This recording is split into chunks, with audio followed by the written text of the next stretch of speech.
നമ്മൾ പലപ്പോഴും ആലോചിക്കാറുണ്ട്, ഈ നാട്ടിൽ എന്തെങ്കിലും ഒരു പ്രശ്നമുണ്ടായാൽ അല്ലെങ്കിൽ നമുക്ക് അർഹതപ്പെട്ട നീതി നിഷേധിക്കപ്പെട്ടാൽ നമ്മൾ എങ്ങോട്ടാണ് സാധാരണ പോകാറുള്ളത്?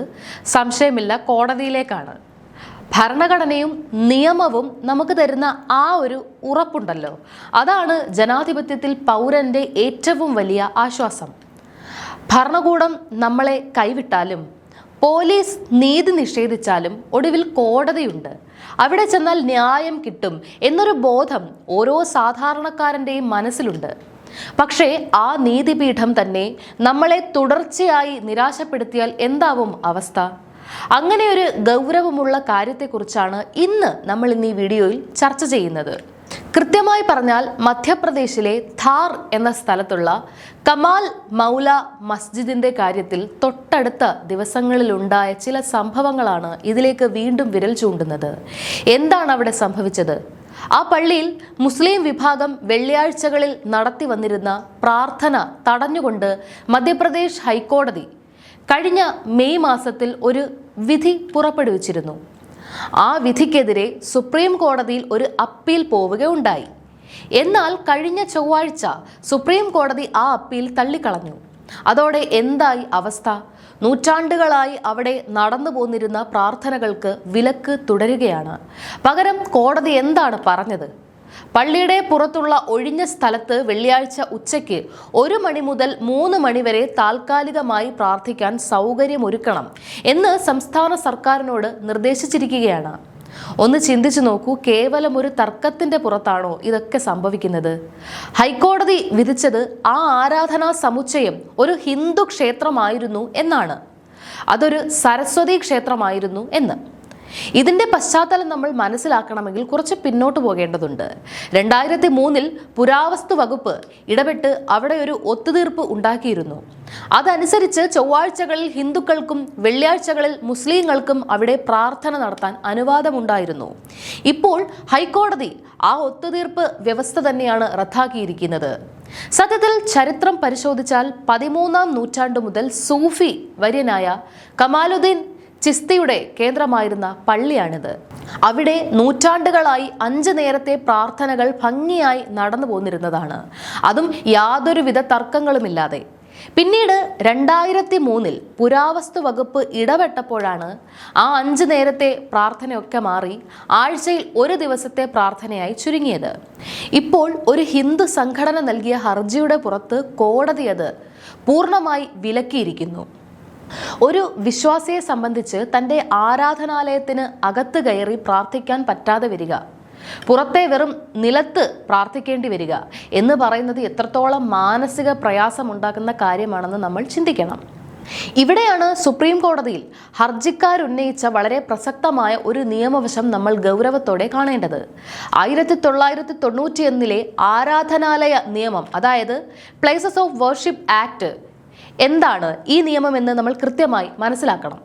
1947 ഓഗസ്റ്റ് 15, അതായത് നമ്മുടെ രാജ്യത്തിന് സ്വാതന്ത്ര്യം കിട്ടുന്ന ആ സമയത്ത് രാജ്യത്തെ ആരാധനാലയങ്ങൾ ഏത് സ്ഥിതിയിലായിരുന്നോ ആ അവസ്ഥയിൽ ഒരു മാറ്റവും വരുത്താൻ പാടില്ല, അത് അങ്ങനെ നിലനിർത്താവൂ.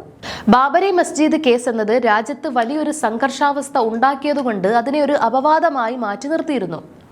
അയോധ്യയിലെ ആ ഒരു കേസ് കഴിഞ്ഞാൽ രാജ്യത്തെ മറ്റൊരു ആരാധനാലയത്തിന് മേലും ഇത്തരം അവകാശവാദങ്ങൾ ഉന്നയിക്കാൻ പാടില്ല എന്ന് ഉറപ്പു നൽകിയ നിയമമാണ് ഇത്.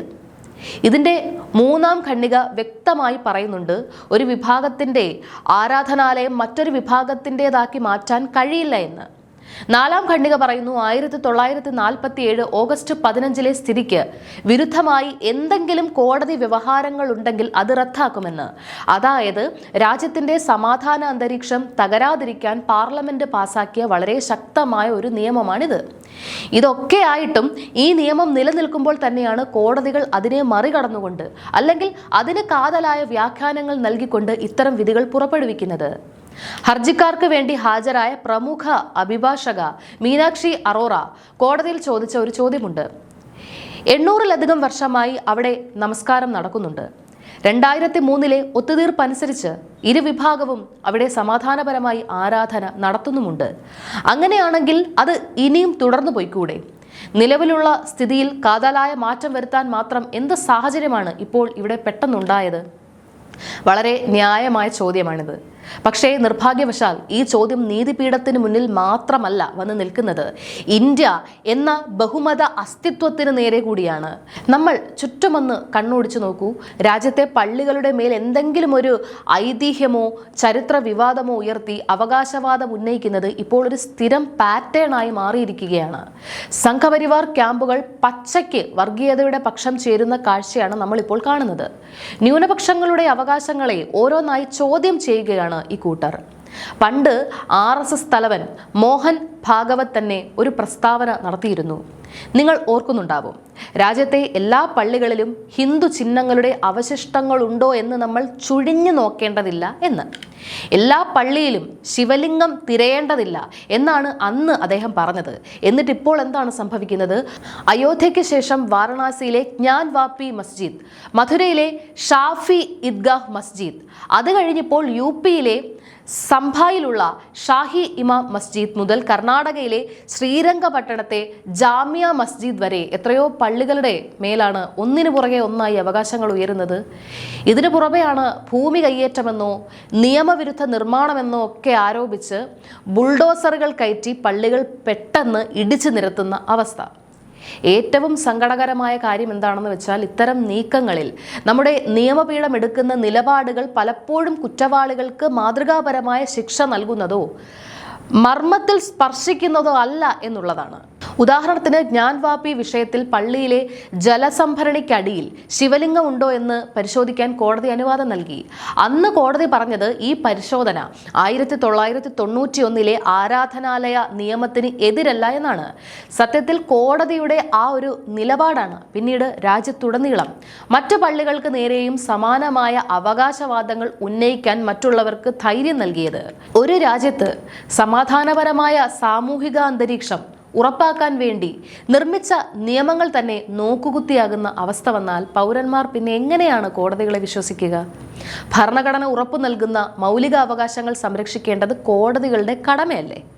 കോടതികൾ ശക്തമായ നിലപാടുകൾ എടുക്കുന്നതിൽ നിന്ന് പിൻവലിയുകയും ഇത് വളരെ വൈകാരികമായ വിഷയമാണ്, അതുകൊണ്ട് സൂക്ഷിച്ച് കൈകാര്യം ചെയ്യേണ്ടതുണ്ട് എന്നൊക്കെ ന്യായം പറഞ്ഞ് അക്രമം കാണിക്കുന്ന അല്ലെങ്കിൽ അക്രമോത്സുകത ഉയർത്തുന്ന പക്ഷത്തിന്റെ താല്പര്യങ്ങൾക്ക് വശം തിരിയുകയും ചെയ്യുമ്പോൾ നമ്മൾ ഉറപ്പിച്ചു പറയേണ്ടി വരും, നീതിപീഠം വീണ്ടും നമ്മളെ നിരാശപ്പെടുത്തുകയാണെന്ന്. ഭരണഘടന നൽകുന്ന തുല്യതയും സംരക്ഷണവും രാജ്യത്തെ എല്ലാ പൗരന്മാർക്കും ഒരുപോലെ ഉറപ്പാക്കാൻ കോടതികൾക്ക് കഴിയണം. അതിൽ വീഴ്ച സംഭവിക്കുമ്പോൾ തകരുന്നത് ഒരു സാധാരണ ജനതയ്ക്ക് ജനാധിപത്യത്തിലുള്ള വിശ്വാസമാണ്. ഈ വിഷയത്തിൽ നിങ്ങളുടെ കൃത്യമായ അഭിപ്രായങ്ങൾ താഴെ കമന്റ് ബോക്സിൽ രേഖപ്പെടുത്തുക. നന്ദി.